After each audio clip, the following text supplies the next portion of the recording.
¿Cómo están, chicos? Muy buen día. De nuevo regresando a la clase de aspectos jurídicos fundamentales. Vamos a continuar con el tema de las definiciones ostensivas, reales, nominales y explicativas del derecho. En clases anteriores hemos tratado de entender cuál es la esencia o la realidad de una palabra tan generosa, tan abundante como es el derecho, en todas sus denotaciones y connotaciones. Y pues el día de hoy vamos a tratar de abordar el tema nominativo y explicativo del derecho desde la perspectiva de su conceptualización. Finalmente vamos a terminar analizando la teoría tridimensional de las definiciones del derecho. Bueno, antes que nada, y retomando un poco esta lógica platónica, socrática, aristotélica, donde vemos controvertida la esencia contra la realidad, donde vemos argumentos que tratan de rescatar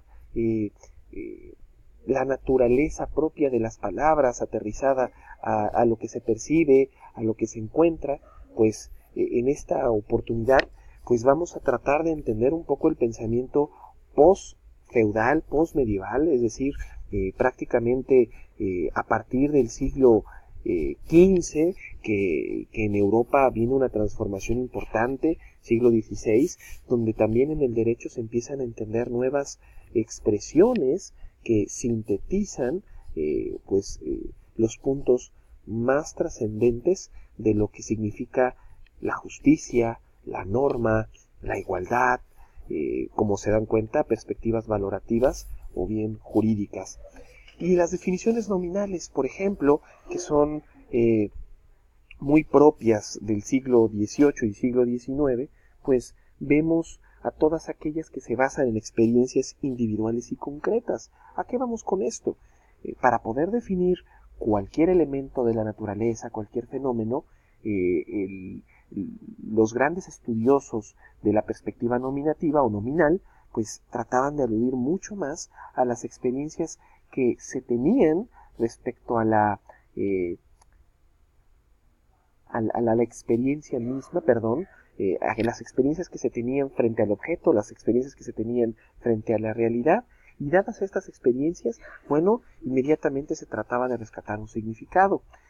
Tratando de ser mucho más concreto, pues voy a citar al Círculo de Viena, liderado por el señor Wittgenstein, o Wittgenstein, si quieren ponerle una pronunciación más adecuada, pues ellos decían, efectivamente, y repetían lo mismo, las palabras se sustentan en todas las experiencias individuales y concretas que el ser humano va teniendo durante su vida.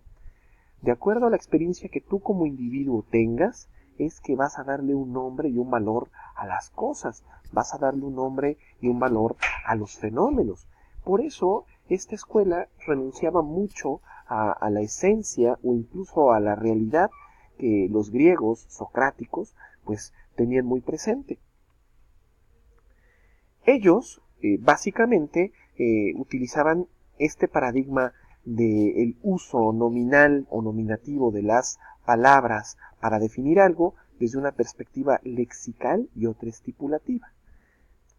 Empezando por la lexical, ellos se pronunciaban de acuerdo a todos los significados que puede tener una palabra, de acuerdo a los distintos usos, formas, acepciones que se le encuentren. Si nosotros aterrizamos una palabra en un enunciado, en una experiencia, en una realidad, en un entorno, va a tener un significado y hay que extraer de todas esas realidades o entornos los significados de dicha palabra para poder tener un retrato adecuado y objetivo dada la definición. Y la estipulativa, que tiene que ver con todas las definiciones o todos los significados que pueda tener una palabra dado su momento y su momento futuro. Es decir, ¿cómo se va a utilizar esa palabra de ahora en adelante? En pocas palabras, como si estuviéramos hablando de una situación positiva, una situación pues prácticamente creada e imposible de refutar, en el que se define hoy un significado que tendrá que ser utilizado por el resto de los días en el futuro, ¿no? Es como si nosotros nos remontáramos o nos remitiéramos más bien al diccionario, viéramos el significado de una palabra y de ahora en adelante esa palabra no puede tener ningún otro significado que el establecido en el diccionario. Se dan cuenta de que todavía utilizamos mucho el paradigma o la dimensión estipulativa, nosotros buscamos darle un nombre a las palabras de acuerdo a todas las formas y expresiones de las mismas. Nosotros vivimos todavía a través de las premisas del Círculo de Viena, de la escuela de Wittgenstein. Pues bueno, continuamos. ¿Ustedes qué opinan? ¿Qué deficiencias, por ejemplo, ven en tratar de darle un significado estipulativo a las palabras? Es decir, tratar de definir un significado permanente, continuo para las palabras. Respecto a la pregunta anterior, les pido que en la caja de comentarios de este portal, por favor, me puedan ir documentando pues, qué críticas tendrían o qué reconocimiento tendrían dada la postura de la ideología estipulativa, ¿no? De definir a las palabras de acuerdo a un momento futuro que se define hoy, como sucede en el diccionario. Y bueno, tenemos también pues una aportación muy importante, que es la de las definiciones explicativas, que son mucho más contemporáneas, vienen prácticamente desde el siglo XIX, siglo XX, y ya tratan de concretar, pese a la imagen que no se asocia al siglo XIX, siglo XX, disculpen, tratan de especificar tiempos y lugares determinados para darle sentido a las palabras. Los significados de las palabras tendrán, de acuerdo a ellos, pues valor, tendrán una importancia, tendrán trascendencia siempre y cuando las podamos ubicar en un tiempo y lugares determinados. No es lo mismo entonces para esta ideología, esta perspectiva, definir una palabra en el siglo XV que definirla en el siglo XX. No es lo mismo entender al derecho a partir de las partidas, de las 7 partidas de Alfonso el Sabio, o del espéculo, o de las novísimas compilaciones de la Nueva España, que tratar de entender al derecho a partir de las legislaciones del siglo XIX, siglo XX, o de alguna ley actual, ¿no? Alguna de las leyes que se han dado, por ejemplo, en materia de competencia. No es lo mismo. El derecho se entiende de manera distinta, se asume de manera distinta, y es lo que vamos a continuar justo ahora, que tiene que ver con la teoría tridimensional en el que se entiende al derecho como una norma, un valor y un hecho. ¿A qué vamos con esto? ¿Se acuerdan que les dije que había una escuela de jus positivistas en el que básicamente se trataba de definir al derecho como un conjunto de normas creadas, un conjunto de normas generadas por el Estado que tienen una naturaleza pues básicamente dogmática, porque estas normas pues sí se modifican, sí cambian, sí van teniendo como una distinta perspectiva, pero van trascendiendo de acuerdo a cómo se van creando. Desde la vista o visión jus positivista, todo lo que se tiene en materia de obligaciones y derechos es creación del Estado, es función del Estado y se acabó.